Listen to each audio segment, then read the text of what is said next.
Dans quelle école es-tu allé pour devenir pro? Alors, salut. C'est cool comme ça je vous vois les uns après les autres, c'est parfait. Dans quelle école? Alors, je suis allé, on va dire, dans 2 écoles. Je suis allé à Marseille en sport-études, c'est le pôle.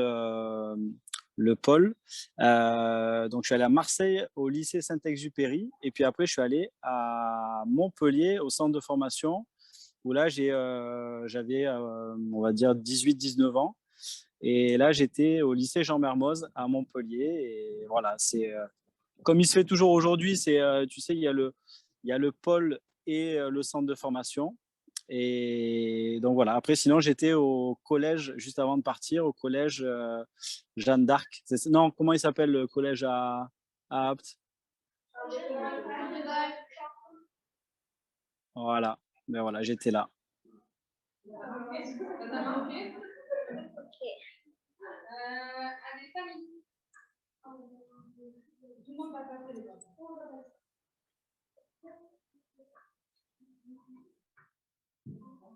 Qui t'a Qu'est-ce donné, que c'est? Ouais. qui t'a, salut, qui t'a donné envie Salut. de jouer au handball? C'est bon, j'ai entendu. Qui m'a donné envie de jouer au handball? Jackson Richardson. Est-ce que vous connaissez Jackson Richardson? Tu connais? Ouais. Tu l'as pas vu. Pourtant, c'est, on va dire, l'équivalent de Nikola Karabatic aujourd'hui. C'était un joueur qui faisait beaucoup d'interceptions, qui marquait des buts spectaculaires, qui a joué à Marseille, qui a joué en équipe de France pendant un moment. Donc parfait la lumière. Et du coup, c'est lui qui m'a donné envie. Et puis après, ce qui m'a donné envie aussi de jouer, c'est le fait d'être avec les copains aussi à Apt. Le fait de passer du bon temps avec les copains aussi, c'était pas forcément que d'avoir un idole, c'était de m'amuser avec les copains qui a été important pour moi. Voilà.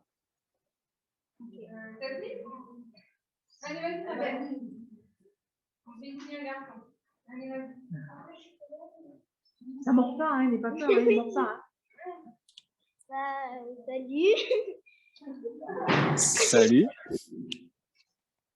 Quelle est la personne la plus importante dans ton parcours? Dans Dans ton parcours de handball. Il y a un entraîneur que j'ai trouvé super, c'est celui que j'avais au pôle à Marseille, qui était à la fois un super éducateur et un super entraîneur. Quand on avait des soucis dans la vie personnelle, il était là. Et puis après, il m'a transmis sa passion du handball, tout simplement. Donc c'est un ancien joueur de l'équipe de France aussi, il s'appelle Michel Sicut. Il a joué à Marseille pendant un moment. Et c'est vraiment lui qui m'a fait encore plus comprendre que j'aimais le handball et que je voulais en faire mon métier. Et il est arrivé quand j'avais 15-16 ans. Et du coup, ça a été une vraie rencontre. Et c'est quelqu'un avec qui j'ai toujours un peu des relations malgré le temps et la distance. Voilà. Bon, ça, c'est ton fan numéro 1. Hein. De quel match gardes-tu le meilleur souvenir? Waouh! Salut! Écoute, il y en a tellement. Euh, euh, Tu sais, après, vous voyez ce que j'ai fait au niveau professionnel, ce que je fais avec Montpellier, Nîmes ou l'équipe de France. Mais après, j'ai gardé d'énormes souvenirs avec des matchs où j'ai joué à Apt. Euh, et il y en a tellement dans ma tête où c'était super, où il y avait du monde dans les tribunes. On avait fait le championnat de France une année avec le club d'Apt ça serait quoi, en moins de 14 ou moins de 13 aujourd'hui. Et on avait fait des super matchs alors qu'à la base, on avait une équipe normale. Et si tu veux, voilà, dans ma carrière, il y a plein de moments qui ont été top. Et je ne pense pas forcément qu'au match j'ai gagné avec l'équipe de France, tu vois, par exemple, où on était champion du monde. Il y a plein de matchs où j'ai pris énormément de plaisir, comme j'en ai pris à Apt. Donc, c'est difficile d'en donner qu'un seul, tu vois, par rapport à ta question.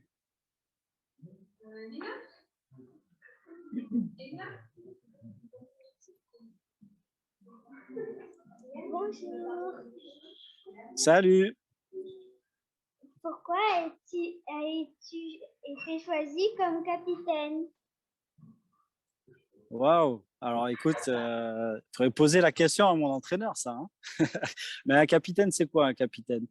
Un capitaine, c'est à la fois quelqu'un qui se pose des questions pour que son équipe aille bien, pour que l'atmosphère entre les joueurs se passe bien et qu'entre les joueurs et les entraîneurs, il y ait une bonne relation, si tu veux. Donc, après, c'est aussi quelqu'un qui doit toujours être motivé, penser aux autres, ne pas s'oublier aussi parce qu'il faut que tu penses à toi aussi et avant tout, on fait appel à toi pour que tu sois performant sur le terrain. Mais voilà, j'espère que c'est aussi pour mes valeurs que j'essaie de véhiculer. Et voilà. Mais il faudrait poser la question à l'entraîneur pourquoi il m'a choisi. Mais en tout cas, je suis très content d'être capitaine de l'équipe de France.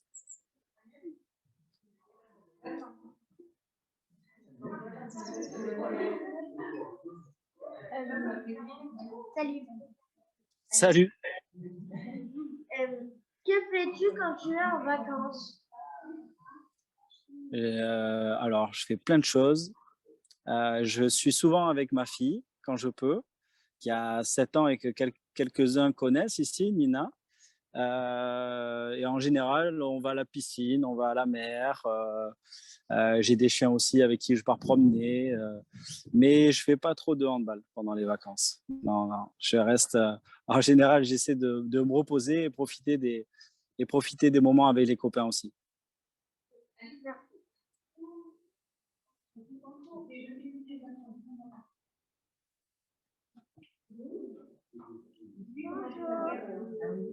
Salut. Je m'appelle Alix, comment? Alice. Salut. Ah ouais, toi aussi, alors? On fait partie de la même famille? C'est la relève, c'est ça? Salut. Comment as-tu obtenu ce niveau? Ah bah, alors comment j'ai atteint ce niveau, c'est ça la question, hein? Parce que ça a coupé un peu. Oui. Bah écoute, c'est un peu tout. Je dirais que j'avais un peu de talent à la base, que je savais bien me servir d'un ballon, que je savais à peu près courir, sauter. Et puis après, ben, j'ai beaucoup travaillé pour me perfectionner, pour comprendre bien tactiquement le handball, pour savoir faire les bonnes passes, les shoots. Il faut s'entraîner aussi au niveau physique.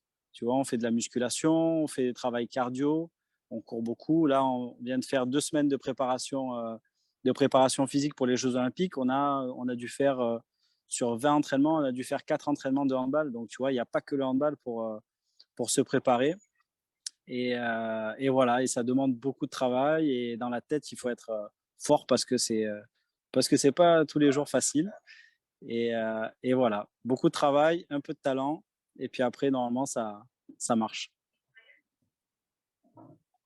C'est bon, j'ai répondu à ta question?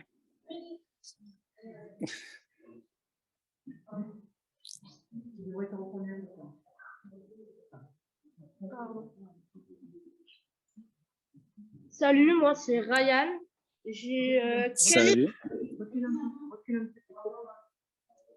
Voilà. Quel est le match où tu as été le plus performant et le pire match? Le pire match? Le meilleur. Bah, salut. Tu passeras le bonjour à ton papa. Hein? Écoute, mon pire match, il y en a plusieurs. Hein. Il y en a plusieurs. Qu'est-ce que j'ai fait comme pire match? Il y en a eu pas mal. Tu sais, il y a des fois, il y a des jours, comme il y a des jours, vous tous, là, le matin, on se lève, on n'est pas bien. C'est un jour sans, tu vois, voilà. C'est un jour où on n'est pas trop là.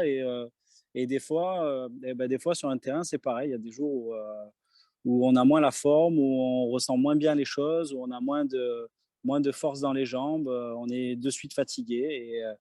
Et écoute, ça m'est arrivé quelques fois, et c'est vrai que c'est pas très agréable. C'est pas très agréable. Mais après, quel match, pourrais pas te dire. Après, pour parler des choses positives, ben, les meilleurs matchs que j'ai fait, ben, il y a une finale en Ligue des Champions en 2003 où j'ai marqué 10 buts au match retour. Il y a la finale du Mondial 2009 où j'ai marqué 10 buts aussi en Croatie.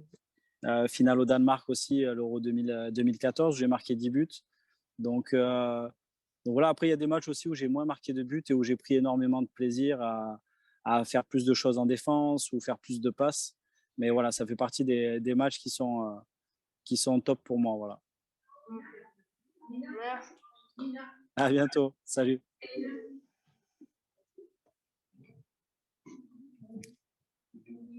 Celle-là aussi, tu devrais la reconnaître.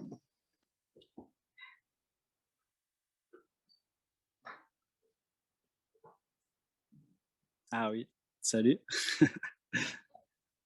Avec quel coéquipier t'es-tu super bien entendu et le moins entendu?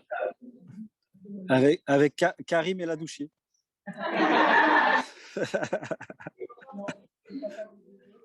Et tu sais qu'en plus, en plus, je dis ça, mais c'est pas loin d'être vrai parce qu'avec Karim, on était meilleurs amis quand on était jeunes. Et je pense que Karim, ça a été mon meilleur coéquipier quand j'étais jeune. Et Lucas Ballot, c'est mon meilleur coéquipier dans ma carrière professionnelle. Donc voilà, sans mentir, c'est vrai. Et c'était Karim, je ne sais pas si vous le saviez, mais c'était un très bon gardien de but quand je jouais avec lui. Voilà.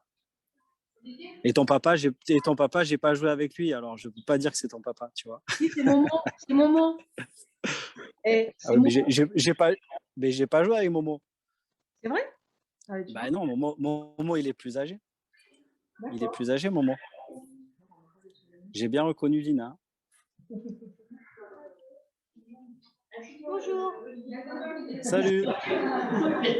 Je te vois bien. Pourquoi on a mis ton nom sur le club de handball de Apt? Enfin, je le Sur le gymnase. gymnase.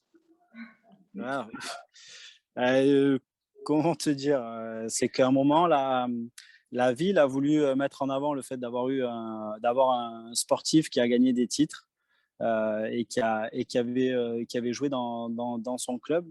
Donc c'est vrai qu'à un moment, on donnait surtout les noms des salles à des personnes qui étaient décédées ou autres. Mais ces dernières années, on met plutôt en avant les gens qui sont les sportifs ou personnalités qui sont encore vivants et qui ont fait des choses pour la ville ou qui ont vécu quelque part. Donc voilà, c'est arrivé, si je ne dis pas de bêtises, en 2009, suite à notre titre olympique et à notre titre de champion du monde. Donc voilà, ça fait quelques années maintenant que vous êtes dans ce gymnase. Et en tout cas, c'est une fierté d'avoir son nom, voilà, d'avoir un gymnase qui porte son nom.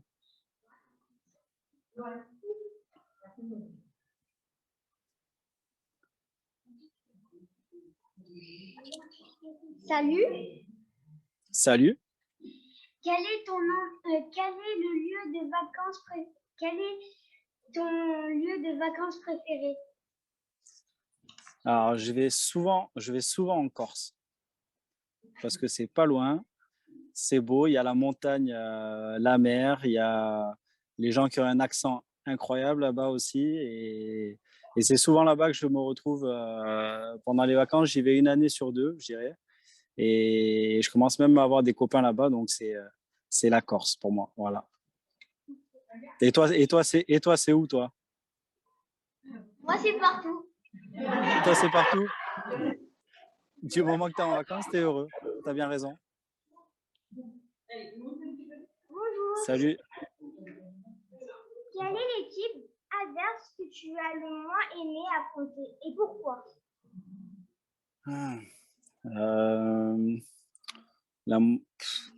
Il y a après, qui je dirais, il y a l'Allemagne à un moment, pendant des années, là, c'était un peu il faisait un peu les fanfarons, il faisait un peu les beaux. Et ils étaient plusieurs à avoir un comportement, tu vois, que j'aimais pas trop. Donc voilà, en Allemagne, c'est un championnat où les joueurs sont beaucoup mis en avant. Il y a quelques-uns qui avaient un peu la grosse tête. Donc, je dirais l'équipe d'Allemagne, j'ai jamais trop aimé. Puis en plus, ça fait partie de mes premiers matchs que j'ai fait avec les équipes de France jeunes.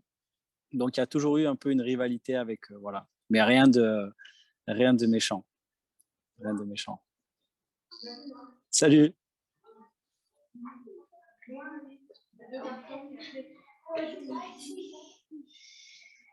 Dans quelle école étais-tu à mon âge? Tu as quel âge? 8 ans. 8 ans? Eh ben, j'étais à l'école. Alors, c'est Henri Bosco, c'est ça? Henri Bosco et Jean Giono? Donc, j'étais à Henri Bosco, si je dis pas de bêtises, celle où il y a les poteaux qui ont les couleurs sous le préau, là. C'est ça? Voilà, c'est ça. J'ai vu il y a pas longtemps. Donc, je faisais des chasses aux éperviers là-bas, entre les poteaux et le mur côté route là-bas. Donc voilà, c'était ma cour d'école, comme certainement toi, non? Non, t'es pas. Tu es dans quelle école, toi? Sacré-Cœur. D'accord. Ben, c'est pas loin non plus.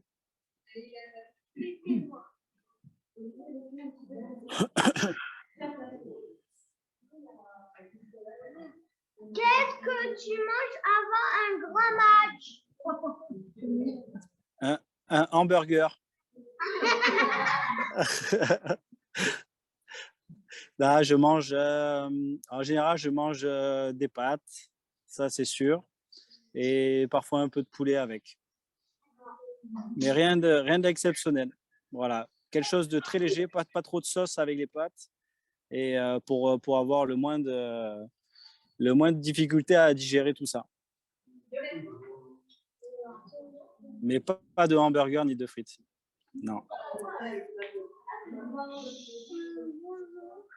Salut. Qu'aurais-tu fait comme métier si tu n'avais pas été handballeur pro? Waouh. Une très très bonne question. Alors j'ai une maman kinésithérapeute, un papa agriculteur, mais je pense pas que je serais allé dans leur métier. Si à un moment j'ai voulu peut-être, j'ai fait des stages pour voir le métier de paysagiste. Vous savez, les métiers pour décorer les jardins, décorer les jardins des maisons, des jardins publics, tout ça. J'aimais beaucoup, en fait, j'aime beaucoup être proche de la nature, à l'extérieur. Donc, je pense que j'aurais essayé d'avoir un métier où je sois un peu plus à l'extérieur qu'à l'intérieur. Voilà.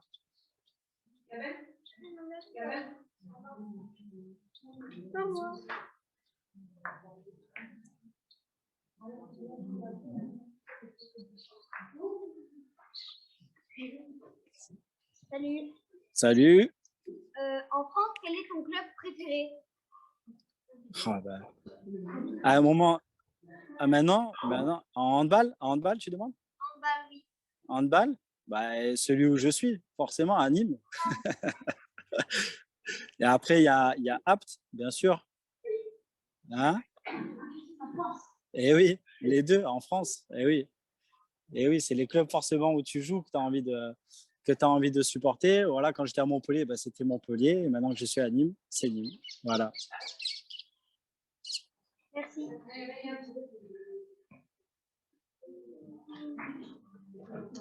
Bonjour. Voilà. Salut. Quel est le geste que tu préfères effectuer au handball? Faire une belle passe décisive à un copain. Pour moi, ça a toujours été important. Alors après, quand j'étais jeune, vous voyez, quand on joue sur tout le terrain, qu'on peut dribbler un peu tout le monde, que le gardien fait la relance, qu'on peut intercepter dès le début. Moi, j'avais des facilités, tu vois, à faire les interceptions ou à marquer les buts.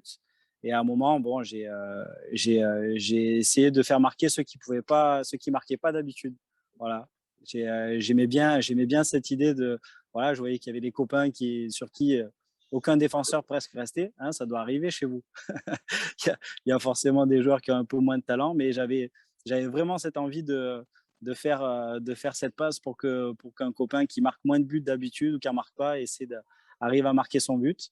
Et c'est un truc qui est resté parce que quand je suis sur le terrain, souvent, s'il y a un 2 contre 1 à jouer en fin de montée de balle, ben, je vais plutôt avoir tendance à faire la passe que plutôt aller au shoot. Donc voilà, c'est mon plus beau geste et certaines actions que j'ai fait dans ma carrière. Je retiens pas seulement les buts, mais voilà, les passes que j'ai faites aussi. Merci.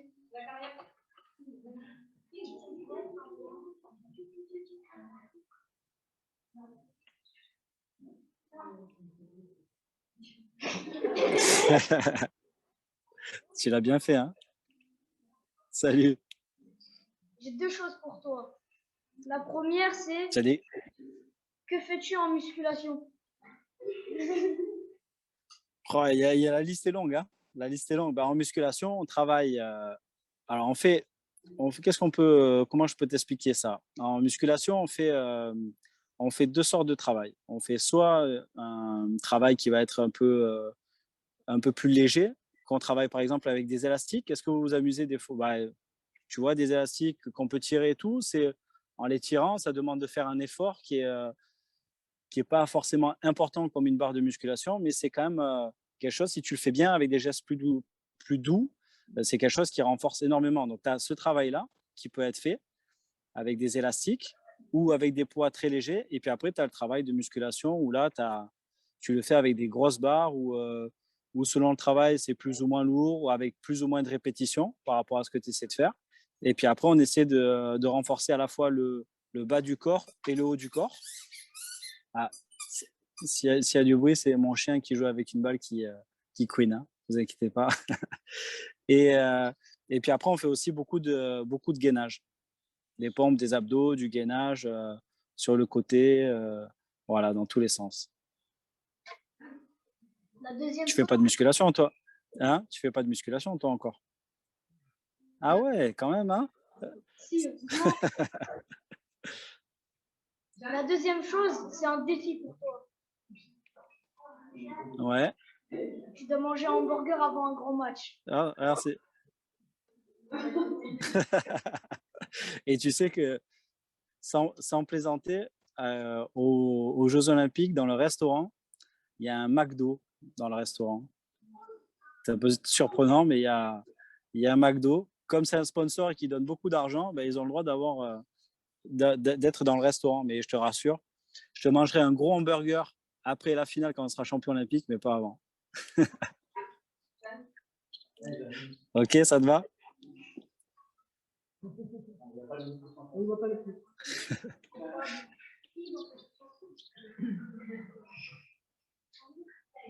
Bonjour. Salut.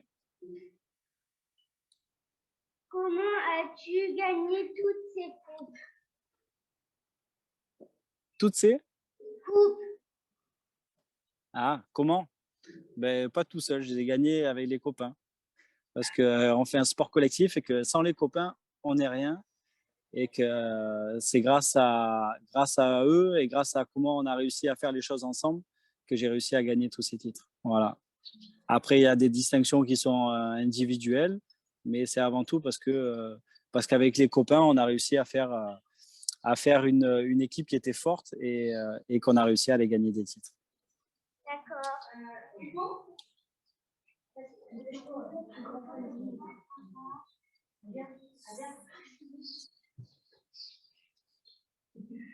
Salut. Salut. Peux-tu nous détailler une journée type en équipe de France? Alors, je vais vous raconter une des dernières journées que j'ai faites. Moi, en général, je me lève le matin vers 7h30. Je descends en salle de musculation pour faire un peu des étirements, un travail de mobilité, bouger, parce que j'avais des problèmes au dos récemment. Là, donc, du coup, je fais plein d'exercices sans poids, sans rien pour aller, pour vraiment me réveiller et sortir du lit comme il faut. Après, je vais déjeuner. On a entraînement ensuite à 10 heures où là, on faisait on va dire, 2 heures de musculation et on faisait ensuite 15 minutes de travail cardio sur vélo. Ils nous mettaient dans des, parce qu'à Tokyo, il fait très humide, très chaud. Donc en fait, ils nous ont essayé de nous entraîner à la chaleur qu'on allait avoir là-bas. Donc on s'est mis un peu à côté des saunas et hammams là-bas. On a une pièce où il faisait 35-40 degrés et très humide. Et du coup, on faisait un travail cardio là-bas qui durait un quart d'heure. Ensuite, on va manger. Si on peut faire des soins dans le début d'après-midi, on fait des soins avec les kinés. Après, collation à 16 heures, vidéo à 16h30, où là, l'entraîneur nous montre ce qu'il a envie qu'on travaille l'après-midi à l'entraînement. Et donc, tu vois, il nous montre des exemples à la télé, ce qu'il faut faire, ce qu'il ne faut pas faire, ce qu'il attend de toi. Après, on a entraînement, comme je t'ai dit, qui durait là plutôt dans les 2 heures. Et ensuite, on a une grosse séance d'étirement, des soins et repas à 20h30, 21h. Et après, si je ne suis pas trop fatigué, j'allais faire une pétanque avec les copains à l'extérieur. Voilà, ma journée type de ces derniers jours.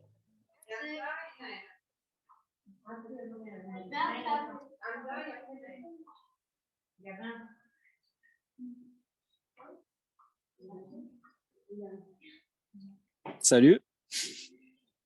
Quand viendras-tu nous voir? C'est une bonne question. Demande à Christine, je ne viens pas souvent, hein. J'ai pas trop le temps. J'ai pas trop le temps. Quand est-ce que je peux venir? Peut-être en août-septembre, si les choses me le permettent. Après, je vous promets que si j'ai une médaille d'or à vous montrer, je viendrai vous la montrer le plus rapidement possible.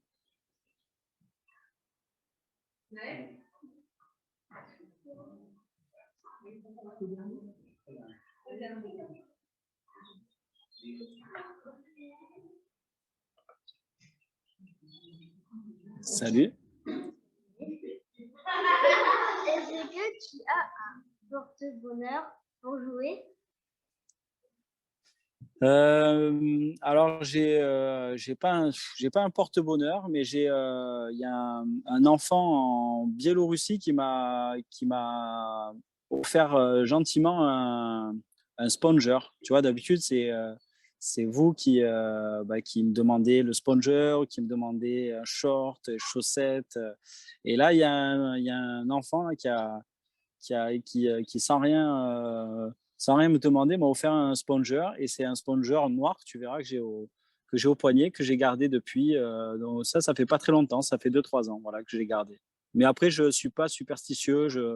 Voilà, si je l'oublie, j'oublie, c'est pas très grave, c'est pas très grave pour moi.